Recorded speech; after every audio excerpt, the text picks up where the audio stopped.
My name is Jovcha. I'm going to be hosting this track today.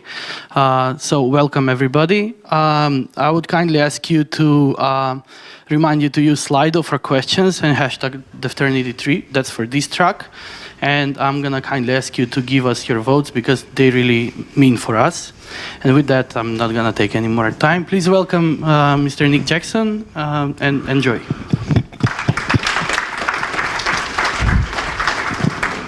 How's everyone? That was amazing. Didn't even have to prompt you. I like this. Snowing. It's snowing in London as well, which means there's a national crisis on at the moment. The 1 inch of snow is an absolute everything stops. A tiny couple of snowflakes, nothing works. It's literally a national disaster. They've got the army on the streets, the police are patrolling, curfews. So I'm Nick Jackson, and I'm a developer advocate at HashiCorp. And I'm also the author of the book, Building Microservices in Go. I think it was Seth's idea. Seth from HashiCorp, he said, you've got to put an interesting fact on each slide. And I'm literally running out of facts. But in my spare time, I like to run ultramarathons. And the reason that I like to run ultramarathons is that I find the pain of running sort of 50 or 100 miles a hell of a lot less than software development. So HashiCorp are, I'd imagine, pretty well known. Is there anybody here who doesn't or hasn't heard of HashiCorp? 1, 2. I'm leaving. I will educate you. So HashiCorp build a bunch of really popular open source products. So we have tools for managing your infrastructure, so provisioning things with Terraform, securing your infrastructure with Vault, running your applications with Nomad, which I'm going to talk a little bit about today. And we've also got Vagrant, which a lot of people might have used if you are sort of working with VMs, great dev tool. Packer for building VMs, and the Surf logo is up there, which is, it's not really a product as such, but it actually underpins a lot of the systems. Console as well, Console for service discovery and key values.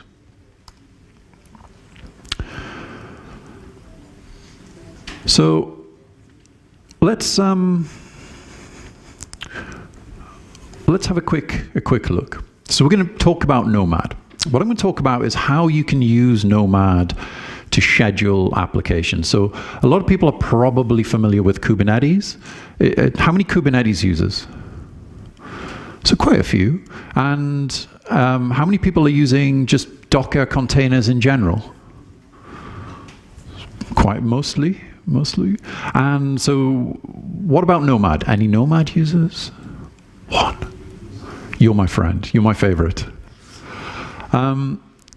So what are the sort of ways are you managing your containers using things like ECS or Marathon Mesos? Marathon Mesos, anyone?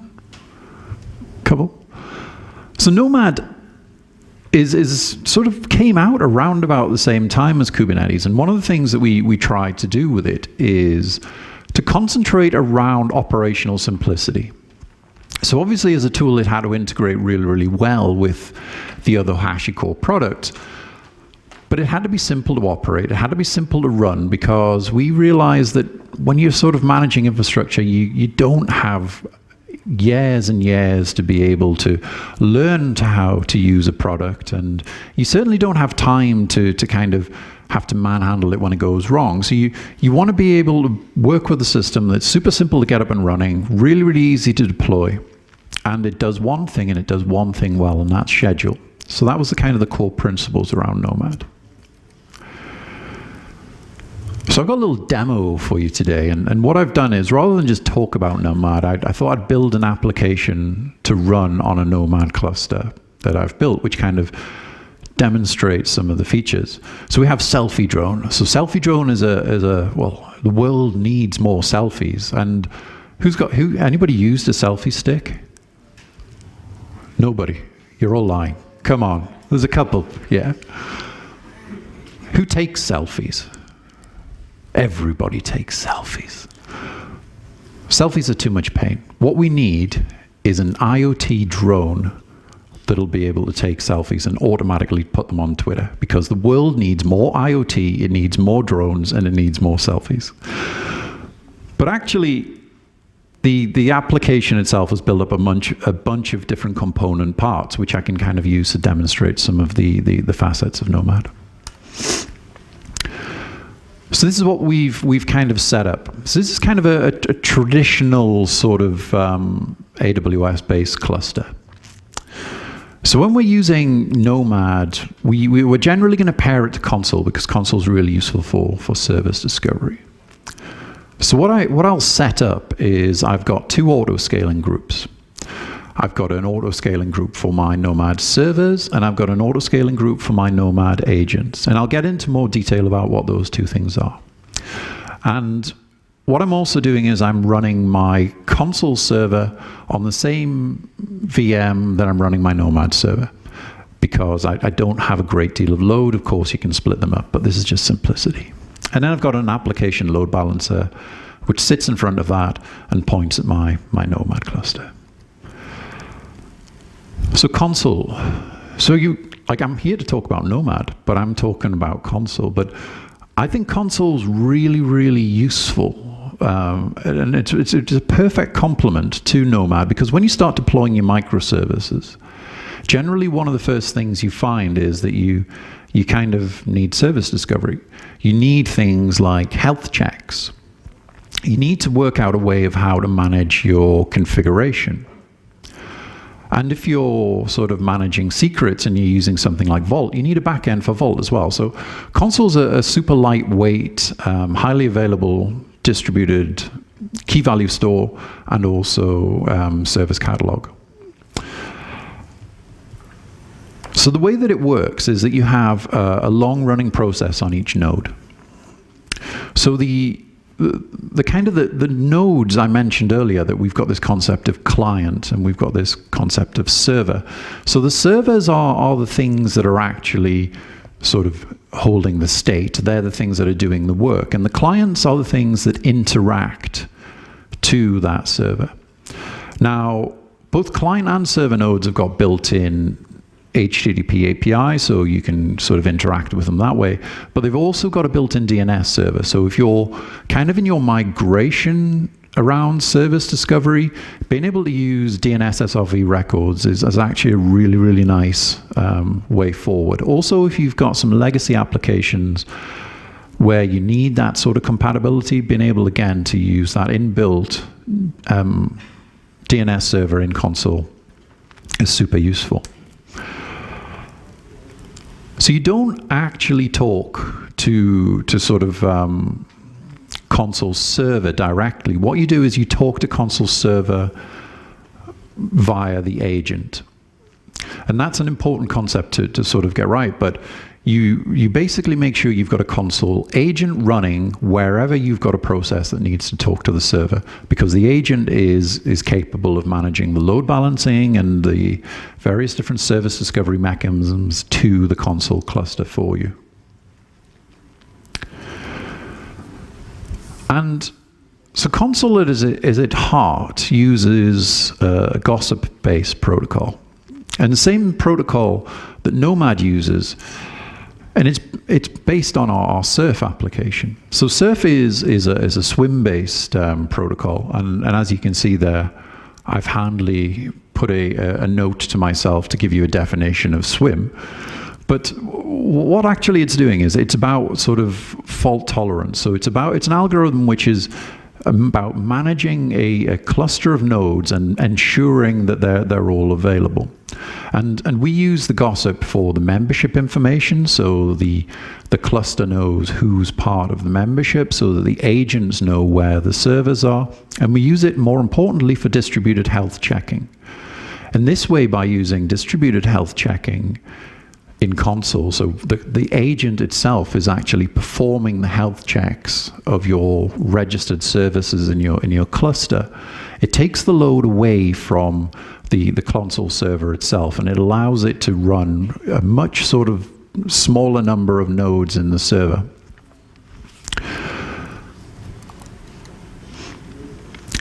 So one of the other reasons why I want to talk to you about console when I'm talking Nomad, you came here about Nomad, is that actually console's got an amazing mechanism for auto creating a cluster, console auto join. And Nomad can leverage this. So when you're sort of building a cluster of servers, you have to join them together in some way. And you can sort of join them together by manually sort of saying, hey, server B, this is the address of server A, and they can join themselves, or you can use domain names, or, there's a number of ways of doing it, but they're all, in my humble opinion, relatively painful. And we tried to solve this with the concept of auto join. So what auto join does is, you just launch a server in an auto scale group, and AutoJoin will use the AWS metadata or your other cloud provider's metadata to discover the other servers in the cluster. It'll then join together and self-cluster. And it's available for like a whole bunch of different cloud providers that you saw on the previous slide. It's not just AWS. That's what I'm using for my example. But basically, when a server comes up, it reads the AWS metadata. It will retrieve the data around whatever tags you've defined in the key. So this is a server configuration. To get auto join to work, it's literally a single line, just using retry join, provider name, and then the tag key and the tag value. And those tag keys and tag values are just whatever you would store in your AWS metadata. And kind of back on to the configuration. Again, it's like super simple. It's most of the time you can use this configuration and reuse it. It's got some more sort of comprehensive options if you need them, but it is sort of a basis you can get away with just about 10 or so lines. So Nomad, this is what we've came here for. What's the architecture of Nomad? So Nomad, like console, has the concept of a server and a client. So the servers are the things which are responsible for sort of accepting jobs. They're the things that are responsible for planning allocations and things like that. And the clients are the things that actually do the work. So they're the nodes which are going to be running your Docker containers. They're also monitoring the task lifecycle of those containers. So if a container dies for whatever reason, or if it fails a health check, then the Nomad client node will attempt to restart it. It doesn't have to, delegate that process to a server. So again, it's highly distributed. So you can get away with running, tens of thousands of Nomad nodes off a small quorum of Nomad servers, say 3, 5, or 7. Now, why did I bore you all about console? I bored you all about console because Nomad has an auto join capability. Now, this is one of the key things that I love about both Nomad and console is, so I'm a software engineer. I'm not an operations person. I'm not sort of particularly knowledgeable about infrastructure management, but I can get Nomad and console running in AWS with sort of relative stability. Now, if an idiot like I can do it, that gives hope for everybody else who's a hell of a lot smarter than me. And some of the things that I like about that are the auto join features. So because I've already got my console cluster, I can actually use Nomad's auto join capability, and Nomad will read from console and it will discover the other Nomad servers. Again, very, very simple sort of configuration. I don't even need to tell it to use console auto join. By default, it will just attempt to use it. A couple of key things there in the Nomad setup configuration. The server block, this is for a server, so I'm telling it to enable server mode, and Bootstrap expect. So what Bootstrap expect does is if I know that I'm going to create an initial cluster size of 3, then Nomad will not start accepting jobs until 3 servers have joined the cluster. So it's just a simple way of getting things up and running. Client configuration, exactly the same. So again, we're using console. The console and the auto join configuration is implied. If you don't want to use console to sort of join your clusters, again, you've got this sort of traditional method. You can just, for a client, specify a list of servers, and again, it'll join, and the auto membership will be federated out through the gossip protocol. So it only actually needs to join one server to get a knowledge of the entire infrastructure. And once we've got our cluster up and running, what we do is we model things in terms of regions and data centers. So regions generally contain multiple data centers, and it's a way of you kind of modeling, sort of logically modeling your infrastructure. So you can kind of cut this up any way you really, really want to do it. But generally, if you think of a data center, then a data center is quite often something like a region, or maybe even a sort of something like EU West 1A and EU West 1B. A region might be something like Eastern Europe or Western Europe. So it's about being able to create these monster sort of global clusters, but being able to sort of cut them up and partition them away in a way that makes sense for your application. One of the things that's quite important about regions is that the servers in a cluster only look after one region. So if I've got an American region and I've got a European region, the servers in my American region will not take any part in allocating jobs onto my European cluster. So if the European servers go down, then as long as my agents are up and I'm still running jobs, but I'm not going to be able to sort of provision jobs from America into Europe. What they do is they federate the messages. So regions are a way of kind of having that cluster, but keeping things simple from an administrative perspective. So as an administrator, I just need to use the Nomad command line or the API. I can talk to a single endpoint, but by specifying the region, I can then, again, determine where that job will be placed. And the servers, if you send a message to a server, and it's not its own region, it will forward it to that particular region.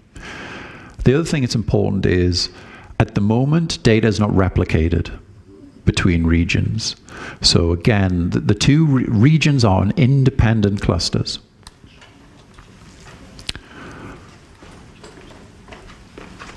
So how does scheduling work?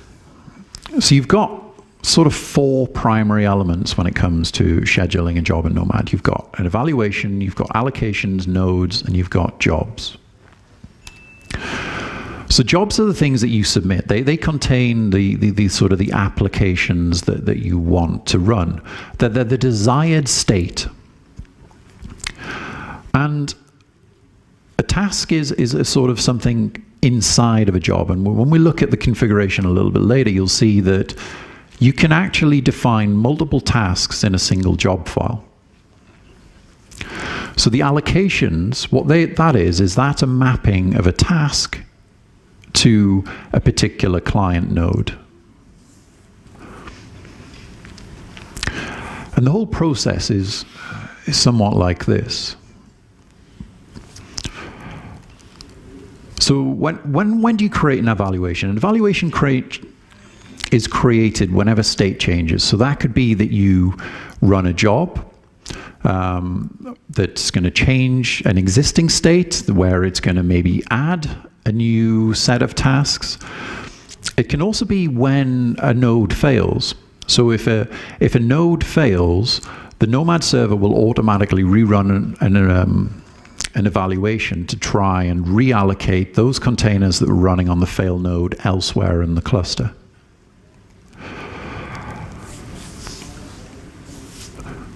So the server leader is the only thing that does the evaluation brokerage. So you've got, let's say you've got 3 servers, only one of them is a leader. The other 2 are just followers. They're there for HA, but you have a single point which is acting as an evaluation broker. And we'll discuss again what that means a little bit. And on sort of when it comes to the scheduling process, Nomad actually has 3 different types of scheduler. It's got a service scheduler, which is kind of like your long-running, typical sort of microservices. You've got a system scheduler, and the system scheduler is something that you want to run on every individual node. So this could be things like Logstash, it could be things like a statsd, or maybe if you're running an internal load balancer, Nginx or something. And you've got the capability of batch, and batch allows you to kind of trigger these ad hoc jobs. So it could be something like image conversion, or you might have video processing. I saw an interesting thing where somebody was using batch jobs for actually executing machine learning. So batch jobs are pretty useful.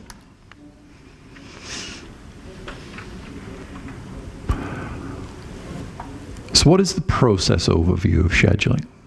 So it's actually relatively involved. So at the starting point, what you have is this sort of process evaluation and generation of an evaluation plan. So the scheduler is going to kind of look and try and work out what work needs to be done. So how many services does it need to create? How many services does it need to remove? And then what it will do is it'll try and sort of work out where those services should be placed. So it'll look at the cluster, it'll look at the resources that are available for it, and it'll attempt to identify the best placement for those services.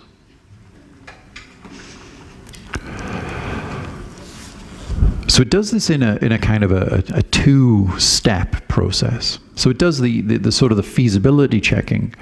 So what feasibility checking is doing is it's a very sort of simple sort of first pass, and it's basically saying which nodes are healthy, which nodes are actually marked as able to run this job. And that could be that you've defined that the Nomad agent is running Docker, or it's got a JVM installed, or it's maybe a GPU instance of a VM.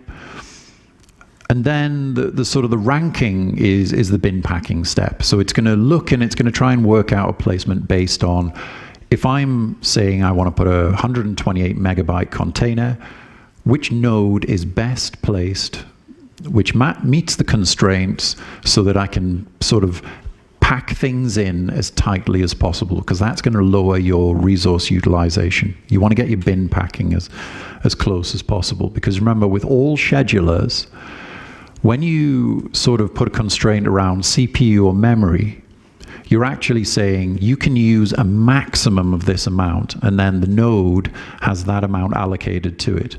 It doesn't matter if the sort of the application itself is using that memory or not, but the resource allocation that you state is what all of the schedulers are going to use when it comes to bin packing the applications into the into the node. So once it creates this plan, it then passes it to the leader. And the reason that the sort of the leader manages this is because you've got multiple schedulers running it at any one time. So if you've got a server cluster of 3, and each of those has got 4 cores, then what you have is 1 scheduler running per core. So you're going to have 12 schedulers running. And Nomad's doing this optimistically. So if you've got 12 jobs running at one time, each of those schedulers are trying to sort of place and work out their plans based on the known set of resources. So what the leader does is the leader maintains a plan queue. And this is the sort of the way that the leader can determine and sort of run through each of the plans and just make sure that everything can be placed. If there's a problem with the plan, what it'll do is it'll actually give some feedback and say, hey, maybe I can't place task X because there's not enough resources in your plan. So it passes that back to the scheduler, and the scheduler again can try and replan. Once a sort of a plan has been sort of accepted and the allocations are all okay, then the leader will act the scheduler, and then the job becomes ready to be pulled by the node.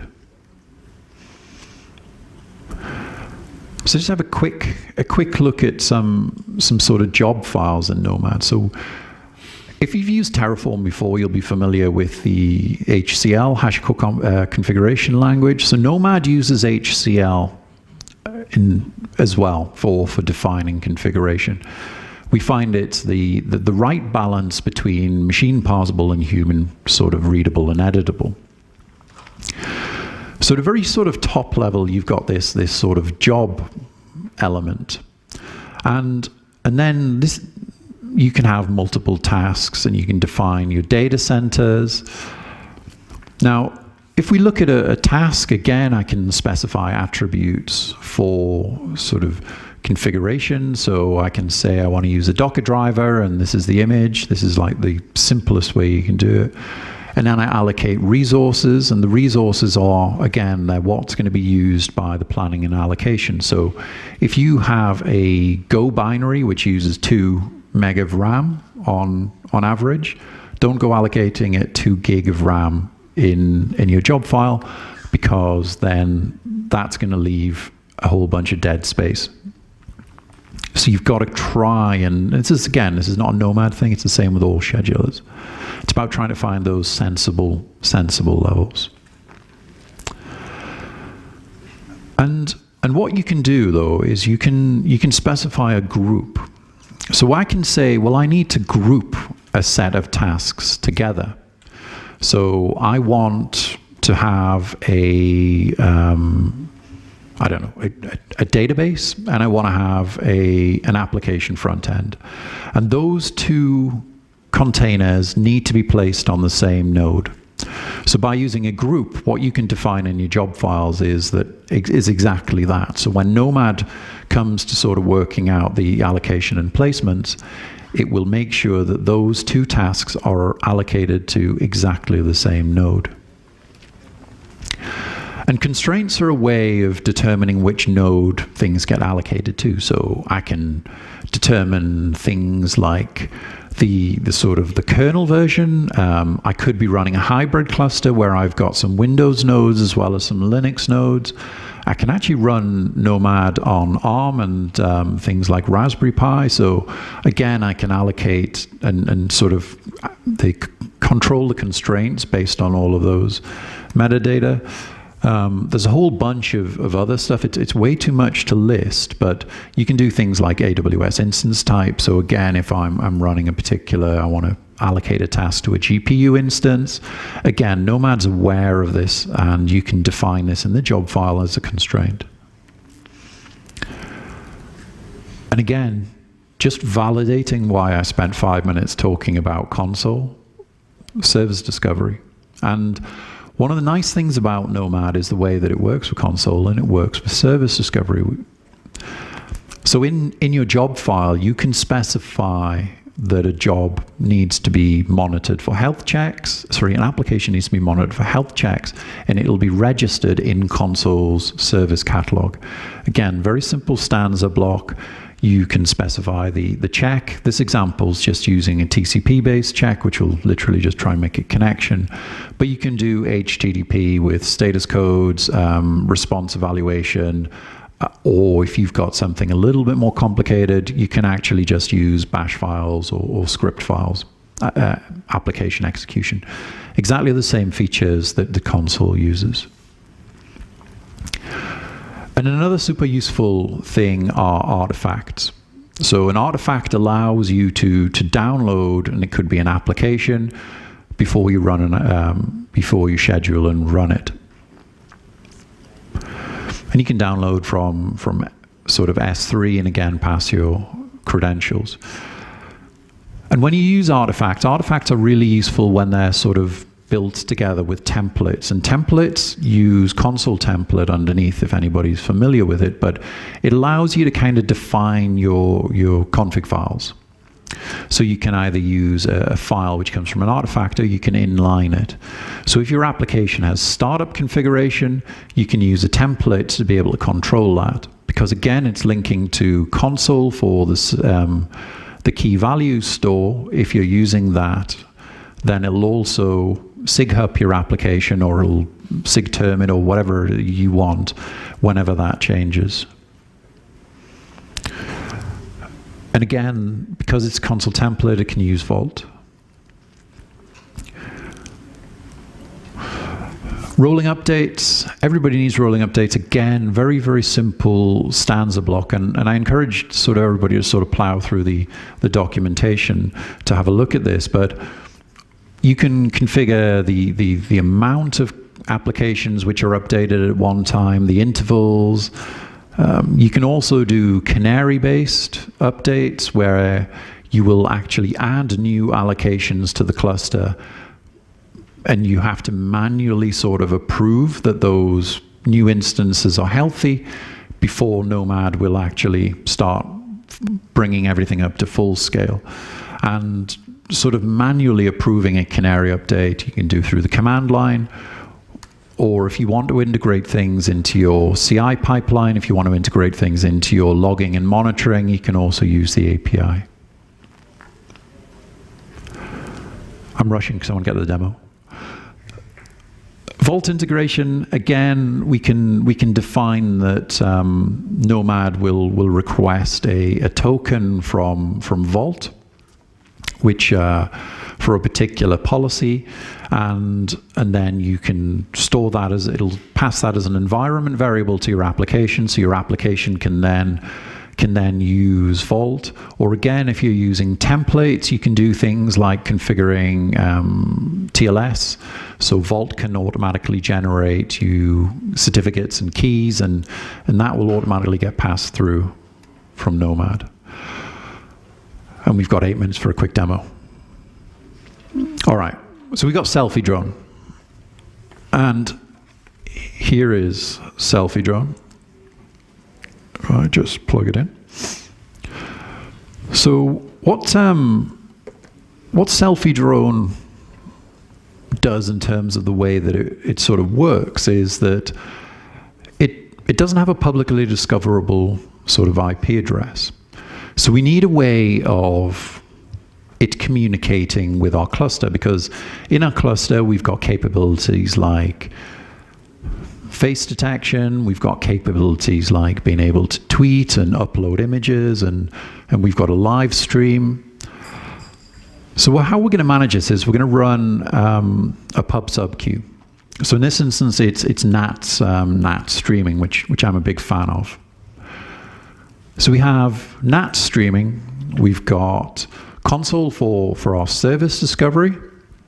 We have an event broker which is reading the NAT queue, which is then working with functions as a service. I'm cramming everything into here because everything, like, it's all about IoT and serverless. These are the buzzwords that were floating around recently. But running something like OpenFAS gives you that sort of really good developer cadence around serverless, but it allows you to utilize your existing Nomad cluster, or Kubernetes if you're running. So we've got this event proxy, the Twitter listener, NATS IO streamings, a bunch of OpenFAS functions, an OpenFAS gateway, and an agent. And let me just see if I can get my screen.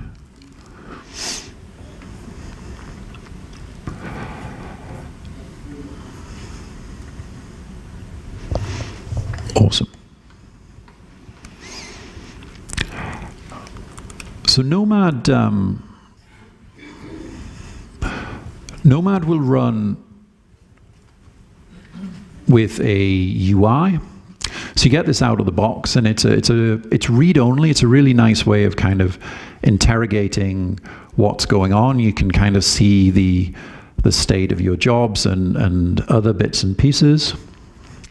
But you've also got the capability to, I literally had to reboot my terminal. Use the HTTP.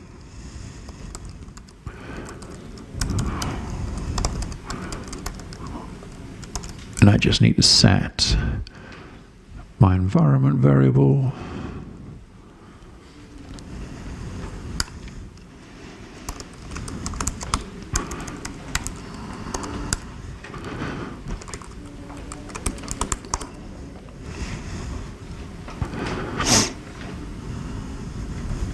If I got that correct. How did I spell? Oh, sorry.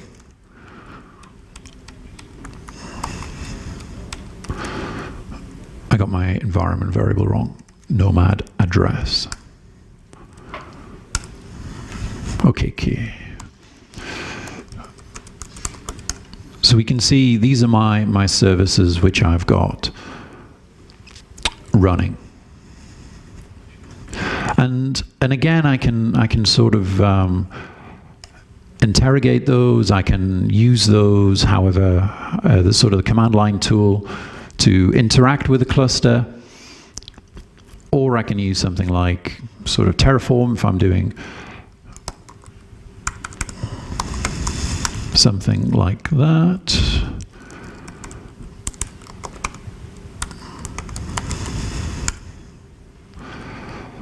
Okay. So let's see if we can get this up and running.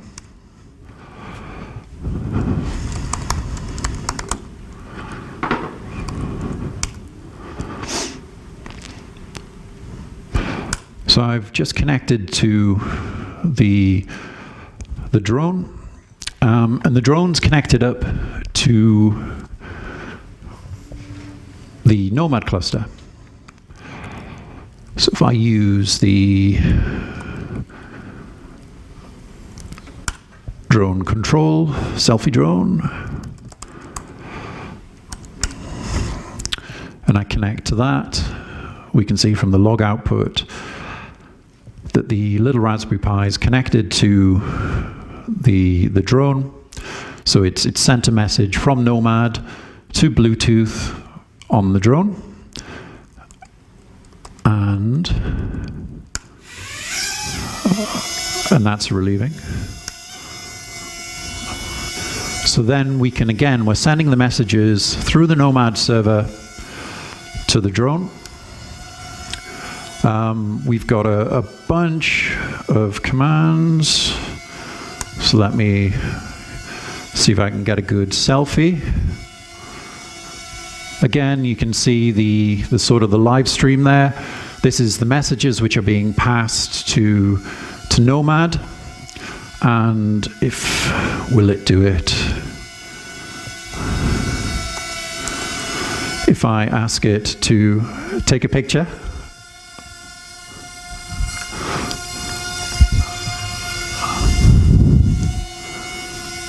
And there we go.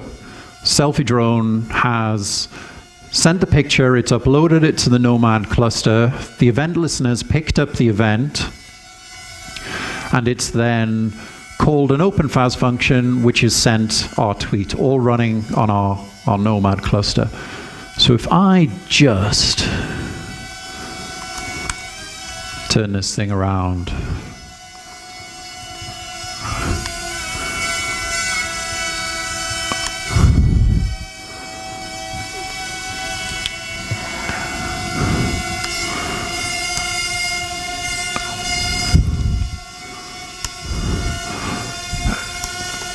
do you think we can get a picture of you all?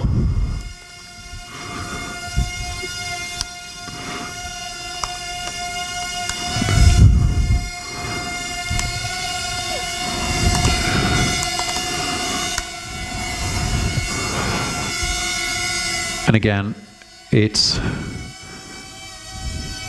tweeted all of that because taking selfies is just way too difficult. Right, before that drives you nuts, let's get that landed. And that's it.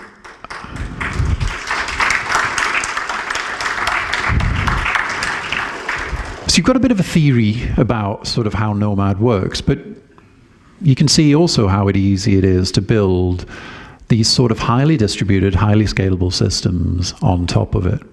And all of the sort of the capabilities I've discussed today, I'm actually using inside of Selfie Drone. I'm using constraints, I'm using Docker containers, I've got service discovery, and if you kind of want to know more, Nomad projects are a great place to start. But actually, we're trialing something out. So there's a live interactive demo on Catacoda.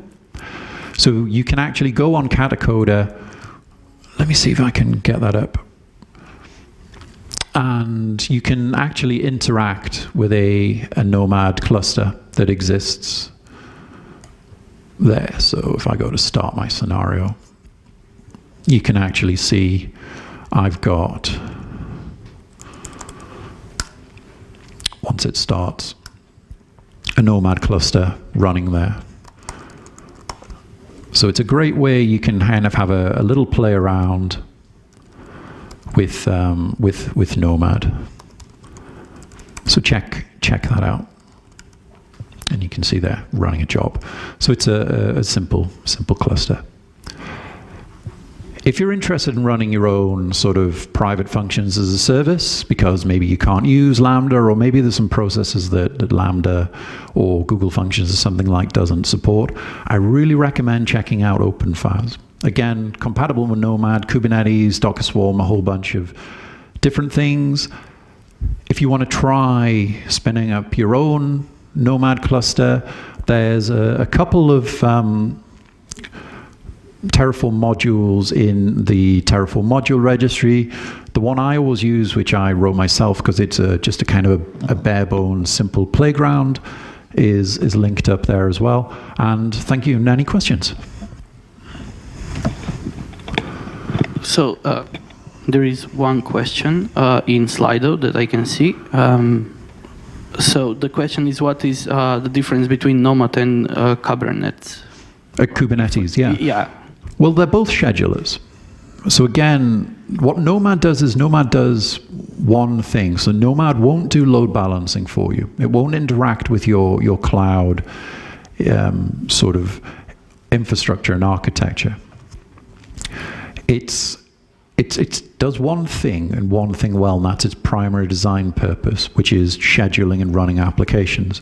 Now, Nomad will do things like it'll run Rocket containers. You can schedule sort of application binaries. If you've got a JVM installed, you can run Java-based applications, so you can run fat jars without the need of actually containerizing those, which makes it a great alternative if you want to run something on bare metal.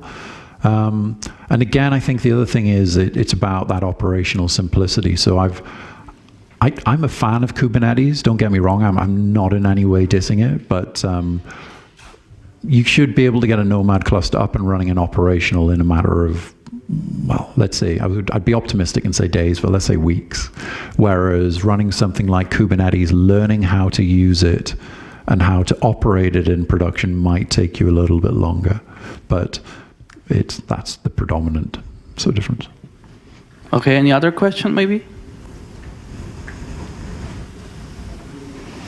Okay, thank you very much. Thank you.